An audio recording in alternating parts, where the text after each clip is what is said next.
चाहो भाग्य, बहुत आसान है रास्ते अब रोजगार के वास्ते, नए आसान रास्ते अब रोजगार।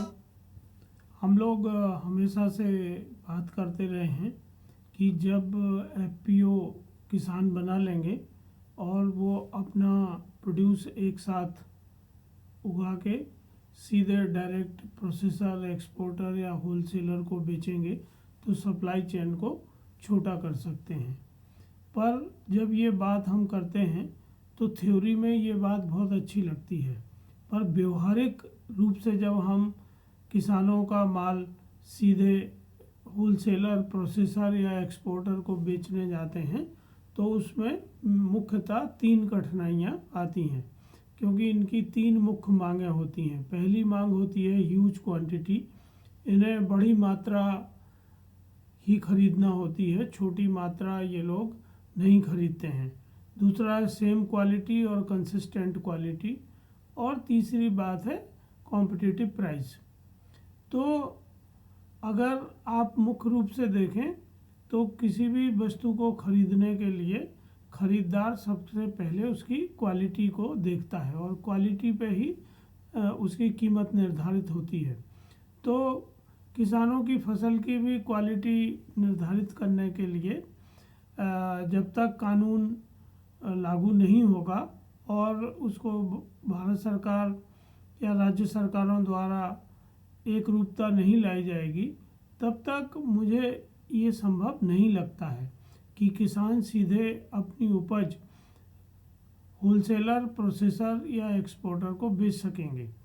अगर हम कानूनी तौर पर देखें तो हमारे देश में agriculture produce grading and marketing act 1937 लागू है, जिसमें 1986 में अमेंडमेंट किया गया था और जिसी के तहत एग मार्ग के स्टैंडर्ड फिक्स हैं।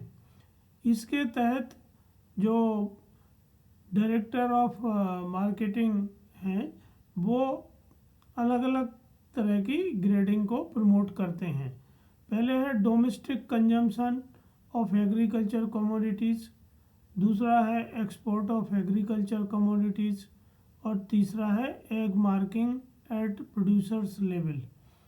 ये तीनों में अलग अलग नॉर्म्स उनके द्वारा जारी किए जाते हैं और अभी तक 213 एग्रीकल्चर कमोडिटीज़ के लिए डीएमआई ने स्टैंडर्ड निर्धारित किए हैं। इसके अलावा जब किसानों से खरीदी होती है तो ख़ासतौर से जब एमएसपी पे खरीदी होती है, मिनिमम सपोर्ट प्राइस पे, तो ministry food and civil supply fair average quality norms जारी करती है जिस पर ख़रीदारी होती है। इसी तरह जो कमोडिटी एक्सचेंज हैं उनके भी अपने अपने नियम हैं जिनके तहत वो ख़रीदारी करते हैं। पर क्या किसान या एफपीओ इतनी एक्सपर्टीज़ रखते हैं कि वो इन सब व्यवस्थाओं को समझें और उसके अनुरूप किसानों की फसल को बना के बेच सकें? अभी संभवतः ये क्षमता उनमें नहीं है। अगर हम बात करें कि स्थानीय जो प्रोसेसर्स हैं उनके ग्रेडिंग के क्या नियम हैं, तो आप देखेंगे कि जब गेहूं मिल क्वालिटी का ख़रीदा जाता है तो उसमें मॉइस्चर 10% देखा जाता है और 10% से नीचे अगर मॉइस्चर है तो वो फसल अच्छी मानी जाती है। यदि 11% है तो टोटल वजन में 1% की कटौती होती है, 12% है तो 2% की कटौती होती है और ये कटौती बढ़ती जाती है। इसी तरह से जो टूटा फूटा दाना है, ब्रोकन और स्ट्रेस्ड, वो कम से कम होना चाहिए। फिर भी जो प्रोसेसर्स हैं वो 1 क्विंटल के ऊपर 2 किलो गल्ला इसके लिए काट लेते हैं, क्योंकि वो ये मान के चलते हैं कि हर क्विंटल में 2 किलो ब्रोकन और स्ट्रेस्ड मटेरियल आएगा ही आएगा। इसी तरह जो प्रोसेसर्स खरीदते हैं जब वो उसकी ग्रेडिंग करते हैं अपने फैक्ट्री में, तो उसका प्रोसेसिंग चार्ज भी वो 2 रुपये पर 1,000 रुपये पे काट लेते हैं। जैसे 1,000 रुपये की आपकी वस्तु होगी, उस पर वो 2 रुपये प्रोसेसिंग चार्ज आपसे काट लेंगे।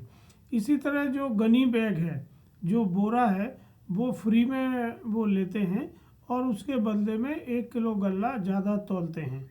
अगर 500 ग्राम का अगर 50 केजी का पैकिंग है तो 650 ग्राम वो उस पर ज़्यादा तोलते हैं। वेट लॉस के लिए हर क्विंटल पर 1 किलोग्राम गल्ला अधिक लिया जाता है। इसी तरह जब पेमेंट होता है तो उसमें भी टैक्सेस काटे जाते हैं और 1% GST काटा जाता है।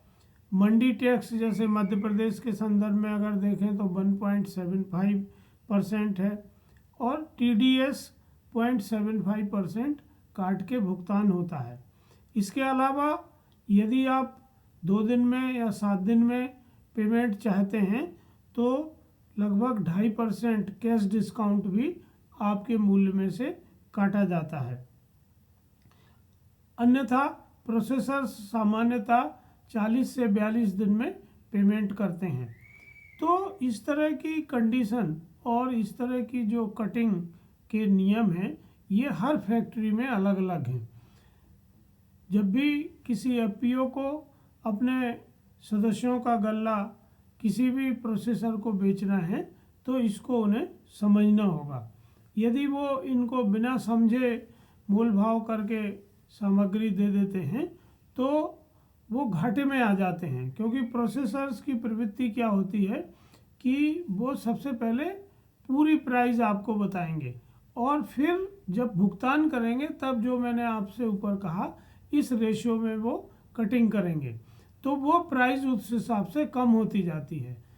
तो जब पूरी प्राइस बताई जाती है तो वो बहुत आकर्षक लगती है कि जैसे अगर कोई आपसे कह रहा है कि वो 2,000 रुपये कुंटल गेहूँ खरीदेगा, पर जब वो ये सब कटिंग कर देगा तो आप देखेंगे कि वो आपको 1,900 रुपये के आसपास ही पड़ेगा, क्योंकि सामान्यतः 80 से 85 रुपये या उससे ज़्यादा इन सब व्यवस्थाओं में कट जाते हैं।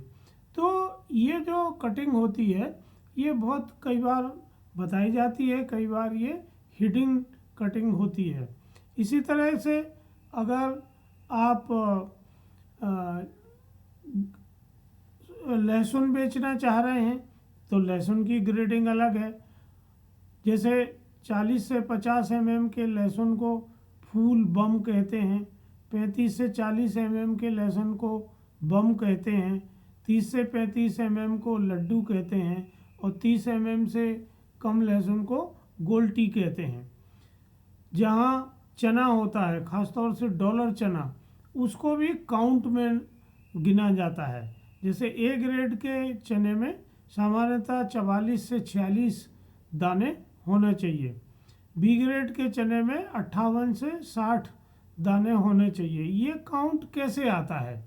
तो ये काउंट करने के लिए व्यापारी आपके जो टोटल आपका स्टॉक है उसमें से लगभग 150 ग्राम का एक सैंपल बनाते हैं और उस 150 ग्राम में से 28 ग्राम चना इलेक्ट्रॉनिक तौल कांटे पर अलग तौलते हैं और फिर 28 ग्राम में कितने दाने हो रहे हैं उससे डॉलर चने की काउंटिंग बनती है।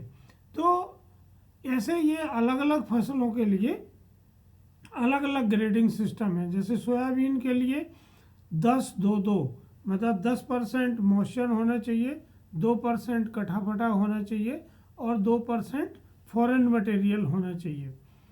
जब आप ड्यूरम व्हीट बेचते हैं तो ड्यूरम व्हीट में 5% से कम डिफेक्ट दाना होना चाहिए, जिसमें लाल काला दाना है या पोटिया दाना है, और 10% से अगर ज़्यादा होगा तो उस पर वो कटिंग करते हैं। मॉइस्चर 12% तक वो लेते हैं। तो मेरे सभी FPO साथियों को ये अनुरोध है कि जब भी वो अपने किसानों की फसल बेचें तो ग्रेडिंग और पेमेंट टर्म्स को बहुत अच्छे से समझें। इसके बाद ही वो सौदा करें, अन्यथा उन्हें नुकसान हो सकता है और उनको जो किसानों को अच्छे दाम देने का वो उम्मीद रखते हैं वो उम्मीद पे पूरे नहीं उतरेंगे। ई फसल जैसी कंपनियां यहीं उनके काम आ सकती हैं, क्योंकि ई फसल की जो टीम है वो अलग अलग होलसेलर, प्रोसेसर और एक्सपोर्टर के साथ डील करती है और उनसे क्वालिटी के नॉर्म्स, भुगतान के टर्म्स और डिलीवरी के टर्म्स समझ के एग्रीमेंट करके ही फसल बेचते हैं, ताकि किसी तरह का नुकसान ना हो। तो जो लोग एफपीओ अपनी फसल सीधे प्रोसेसर, एक्सपोर्टर या होलसेलर को बेचना चाहते हैं वो ई फसल में संपर्क कर सकते हैं और उनकी सर्विसेज का लाभ लेके अपना व्यवसाय बढ़ा सकते हैं। धन्यवाद।